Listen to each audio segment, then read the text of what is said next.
Are all prophets men? Why can't women be prophets? Are all prophets men? Why can't women be prophets?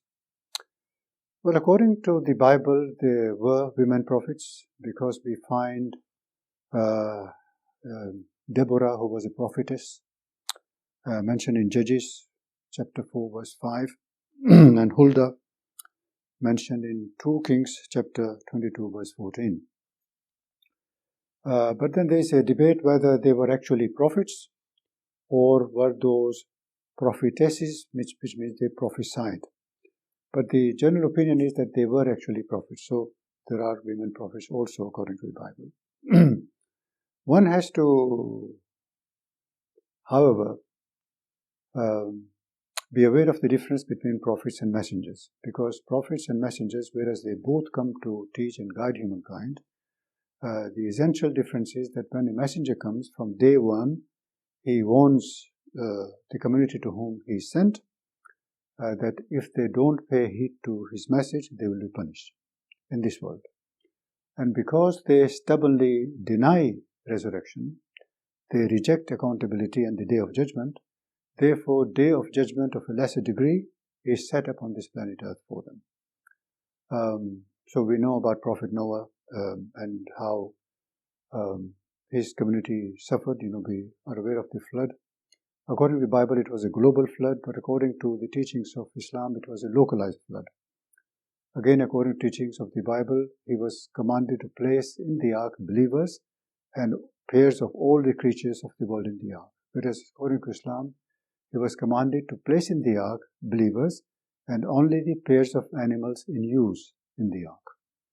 And then we know about Prophet Abraham, peace be upon him, what happened to his community. Prophet Lot, peace be upon him, what happened to his community. Prophet Moses, peace be upon him, what happened to the Pharaoh and his host, they were drowned. Not only that, but even the Israelites or Jews who worshipped the golden calf, the other Jews who did not kill them. And according to the Bible, there were 3,000 of those who were killed, so they were punished.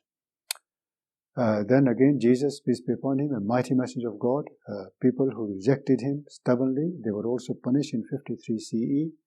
We find that Titus destroyed the temple in Jerusalem and killed and dispersed all those who had stubbornly rejected him. And similar fate was suffered by the rejectors of Prophet Muhammad, peace be upon him, the last and final messenger. So the point is that the messengers have a very hard job, because people oppose them. Prophets, in fact, are sometimes even killed, like we find Prophet Zechariah and John the Baptist. In Arabic here, Prophet Yahya, peace be upon them. And so it's difficult. For a woman, you see, there are biological differences that we have to be aware of in men and women. In that a woman has to go through certain cycles. You are aware of the menstrual monthly cycle. Then there is the antenatal and postnatal cycles.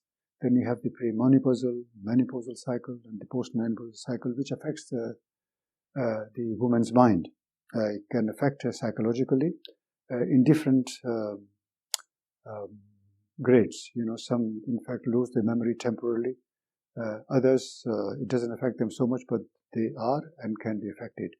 So therefore, I personally believe that prophets were men and messengers were certainly only men. Does that answer your question?